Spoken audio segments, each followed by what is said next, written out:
저렴한 가격으로 누구나 쉽게 사장님이 될 수 있다. 지나가다가 점심시간쯤 항상 북적북적거리는 저가 커피 브랜드들을 보며 어, 저거 하면 그래도 망하지는 않겠다 생각할 수도 있습니다. 하지만 잠시 멈춰서 생각해 보세요. 진짜 돈을 벌 수 있을까요?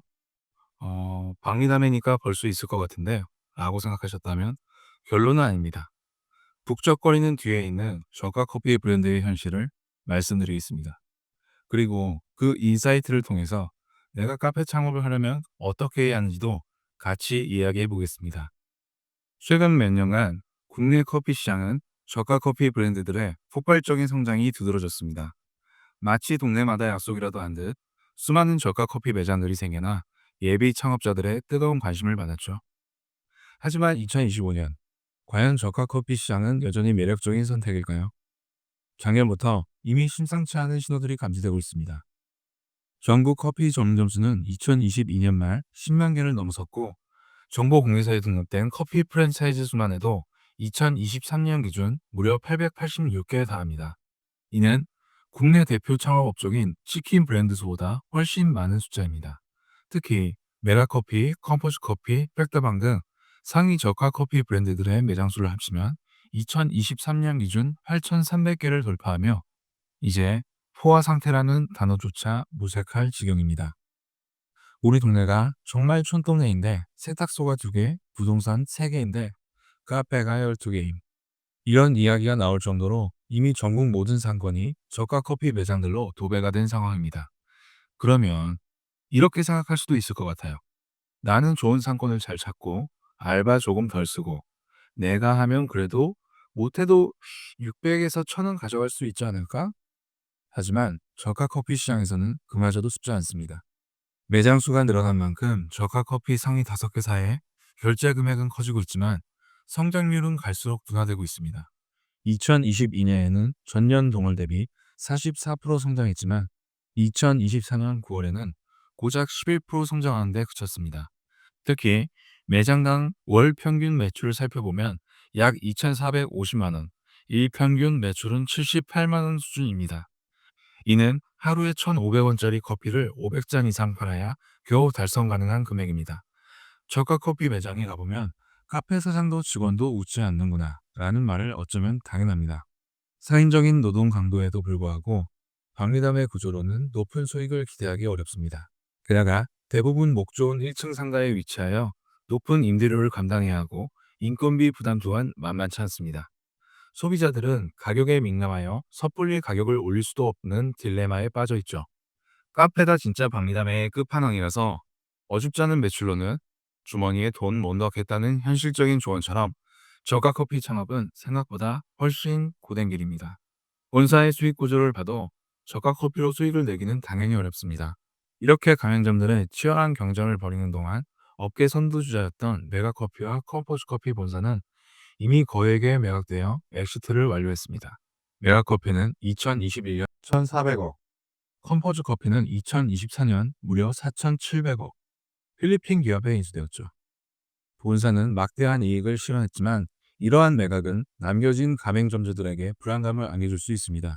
투자자 입장에서는 수익 극대화가 최우선 과제가 될 수 있으며 이는 원재료 변경, 납품가 조정, 한쪽 행사 강요 등 가맹점의 부담 증가로 이어질 가능성을 배제할 수 없습니다. 그만큼 본사가 이렇게 돈을 버는 만큼 이제 가맹점들이 죽어나는 거지 라는 날카로운 지적처럼 프랜차이즈 본사의 수익 구조는 가맹점의 희생을 담보로 하는 경우가 많습니다. 프랜차이즈 본사의 주요 수익원은 가맹비, 교육비, 물류 수익, 로열티 등으로 매장 수가 늘어날수록 본사의 수익은 기하급수적으로 증가하는 구조입니다. 경쟁 심화에도 불구하고 본사가 계속해서 가맹점 늘리기에 집중하는 이유가 바로 여기에 있습니다. 메가커피의 교육비는 440만 원, 백다방 330만 원, 컴포조 220만 원. 메가커피 같은 경우는 메가쿠 로열티를 월 15만 원씩 또 받고 있죠. 그리고 메가커피의 월 매출액에서 재료비가 통상적으로 35에서 40% 정도 나간다고 하니 가맹점에서 식자재 구매에 지출하는 비용이 상당하며 이는 본사의 물류 수익으로 이어질 수 있습니다. 본사는 물류 단가를 조정하여 수익을 극대화할 수 있으며 이는 가맹점과의 불균형한 관계의 악순환이 될 수밖에 없습니다. 엎친 데 덮친 격으로 2024년 한 해 동안 커피 원두 가격은 무려 80%나 급등했습니다. 아라비카 원두는 47년 만에 사상 최고치를 기록 중이며 로부스타 원두 역시 마찬가지입니다. 주요 커피 생산국의 작황 부진과 원달러 환율 상승까지 겹쳐 앞으로 커피 가격 인상은 불가피한 상황입니다. 이미 일부 저가 커피 브랜드들은 가격 인상을 단행했거나 컵 사이즈 축소 등을 고려하고 있습니다. 이제 1,500원 저가 커피는 점점 현실적으로 불가능한 가격이 되어가는 중인데요. 라는 전문가의 의견처럼 저가 커피 시장의 위기감은 더욱 고조되고 있습니다. 포화된 커피 시장, 그 안에서 우리는 어떻게 살아남을 수 있을까요? 요즘 커피 시장 정말 치열하죠. 프랜차이즈가 골목골목 들어서고 저가 커피 브랜드는 매장을 계속 늘리고 있습니다. 이런 상황에서 개인 카페 창업을 꿈꾸는 우리는 어떤 방향으로 가야 할까요? 해답은 의외로 가까운 곳에 있습니다.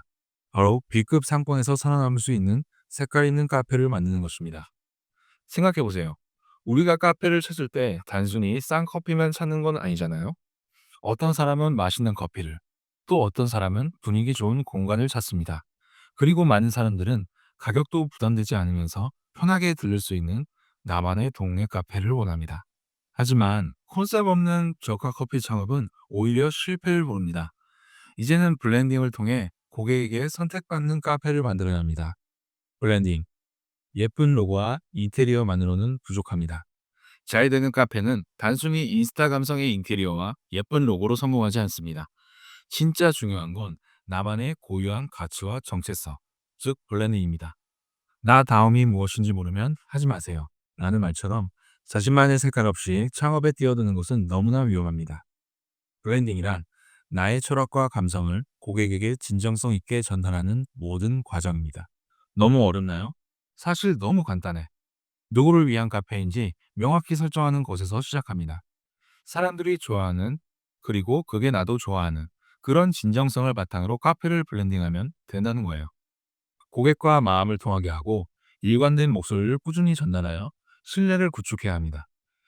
프리츠 커피의 대표가 말했죠. 손님이 오시면 설득할 수 있을 거라 생각했어요. 그런데 그 전에 오고 싶은 마음이 들게 해야 하더라고요. 이 말 정말 깊이 와닿습니다. 고객 스스로 다시 찾고 싶어하는 매력을 만들어야 합니다. 단순히 맛있는 커피를 제공하는 것을 넘어 그들이 원하는 경험과 가치를 제공해야 합니다. 예를 들어 조용하고 아늑한 분위기를 선호하는 고객층을 타깃으로 한다면 매장 인테리어나 음악, 서비스 등을 그들의 취향에 맞춰 섬세하게 디자인해야 합니다. 고객이 머무는 이유는 경험입니다. 단순히 커피 맛만 좋다고 해서 다시 오진 않습니다. 고객은 기억에 남는 경험을 원합니다. 음악, 인테리어, 향기, 접객, 이벤트까지 이 모든 요소가 모여서 공간의 감성을 만들어냅니다. 예를 들어 어떤 카페는 매시간 비가 내리는 퍼포먼스를 선보이고 어떤 카페는 레트로 감성 하나로 입소문을 탑니다. 브랜드는 놀이공원, 커피는 기념품일 뿐이라는 말이 괜히 나온 게 아닙니다. SNS는 선택이 아니라 필수입니다. 고객이 자발적으로 홍보하게 하려면 SNS 채널을 적극 활용하세요.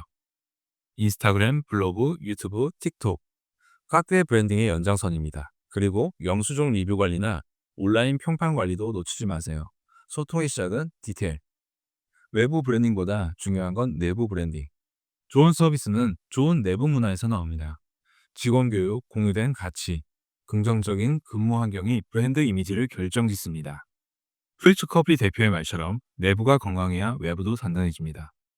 이에 자부심을 느끼고 카페를 함께 만들어가는 팀이야말로 가장 강력한 브랜딩 도구입니다. 지금까지 저가 커피 시장의 현실과 브랜딩을 통해 개인 카페 창업에서 성공할 수 있는 모든 것에 대해 이야기했습니다. 나만의 브랜드로 시장에서 살아남는다는 건 결코 쉬운 일이 아닙니다. 저가 경쟁에서 휘둘리면 버티기 힘들고 안일한 기대만으로 시작하면 금방 좌절할 수 있습니다. 하지만 명확한 방향성과 진정성 있는 브랜딩이 있다면 포화된 시장 속에서도 당신만의 고객을 만들고 성장할 수 있습니다. 당신의 카페는 어떤 색깔을 가질까요? 지금부터 그 색깔을 진심으로 고민해 보세요. 성공적인 카페 창업, 그 시작은 당신의 색깔입니다.